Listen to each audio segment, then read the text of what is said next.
আজ হলো পয়লা মাঘ আর নিয়ে চলে এসেছি কালকের একটা ছোট ব্লগ। কাল ছিল মকর সংক্রান্তি কিংবা পৌষ সংক্রান্তি, যে দিনটা আমাদের ভারতীয়দের জন্য খুবই স্পেশাল। কালকের দিনটা ভারতের প্রত্যেকটা রাজ্যেই কিন্তু এই মকর সংক্রান্তি পালন হয় যার যার নিয়মে। তেমনি আমাদের বাঙালিদের মধ্যে বিশেষ করে আমরা যেভাবে পালন করি, সকালে ঠাকুরকে ভোগ দেওয়া হয় দই চিড়ে, তিলা কদমা এইসব দিয়ে।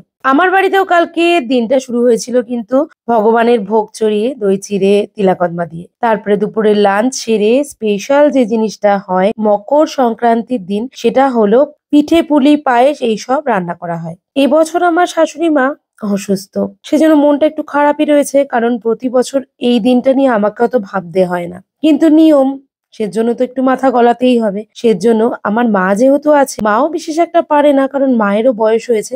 তো মা আর আমি দুজনে মিলেই কালকে দুপুরে লাঞ্চের পরে একটু পিঠে পুলি এইসব করার একটু ট্রাই করেছিলাম। বলতে পারো আমি এইসবে খুব একটা পটু নই, দেখে দেখে যতটুকু শিখি চেষ্টা করি, যেহেতু নিয়ম বলে কথা। আর সংসারে থাকতে গেলে কিছু নিয়ম তো আমাদের পালন করতেই হয়, হয়তো মনটাও খুঁতখুত করে আর ভালোও লাগে না। আর যে কোনো উৎসবকে ঘিরেই তো কোনো কিছু খাওয়া দাওয়া এইসব চলে। মনের মধ্যে একটা খুবই লাগছিল, মনটা সকাল থেকে কালকে খুবই খারাপ লাগছিল এই কারণে, কারণ এত বছর ধরে আমার শাশুড়ি মাই এই দিনে সমস্ত দায়িত্বটা নিয়ে থাকতেন।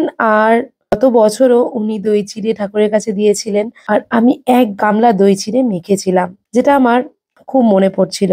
সেই রিলসটাও আমি তোমাদের সাথে শেয়ার করেছিলাম। কিন্তু এবছর দেখো উনি অসুস্থ, এর জন্য মনটা একটু খারাপ ছিল। তো যাই হোক, আমি আর মা মিলে পাটিসাপটা আর এই সরা পিঠের জন্য ইন্দ্রকে মা বলেছিল একটা মাটি সরা আনতে।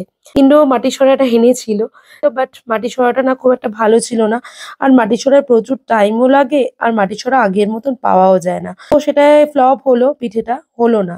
বছর খানেক আগে এই যে সাজের পিঠে করার জন্য এই যে ননস্টিকের এই প্যানটা আমি কিনেছিলাম। তো কালকে মাকে বললাম, না এত কিছু তামঝামের দরকার নেই, বরং আমাদের নিউ জেনারেশনের ছাঁচটাই কাজে লাগাই। কেন জানি না মার এই ননস্টিকের এই তাওয়াটা মায়ের জানি কেন ভালো লাগছিল না। আসলে উনি একটু আগের মানুষ, তো আগের জিনিসগুলোই ওনার ভালো লাগে, তো নতুনত্ব একটু ব্যবহার করতে কমই চায়। তবে এতে কিন্তু খুব ভালোভাবে পিঠেগুলো উঠছিল, তোমরা দেখতেই পাচ্ছ। আর এটার সাথে এই স্টিকটা এসেছিল, যেটার দুই দিকটাই কিন্তু কাজে লাগে। যেটা সরু দিকটা সেই দিকটা দিয়ে পিঠেটা উল্টানো, আর মোটা চওড়া দিকটা দিয়ে পিঠেটা তোলা। আমার কিন্তু বেশ ভালো লেগেছে এই প্যানটা। যারা তোমরা মাটির সাজে এই পিঠেটা বানাতে পারো না, তারা কিন্তু এরকম একটা প্যান নিয়ে নিতে পারো, খুবই ইজি হবে পিঠেগুলো করা। তো যাই হোক, পিঠে করা হয়ে গেছে, আর এই নলেন গুড় দিয়ে শুকনো পিঠে খাওয়ার মজাই আলাদা। আর এছাড়াও এই পিঠেটা মেইনলি আমরা দুধ আর গুড় জাল দিয়ে তাতে ভিজোই, খেতে কিন্তু দারুণ লাগে।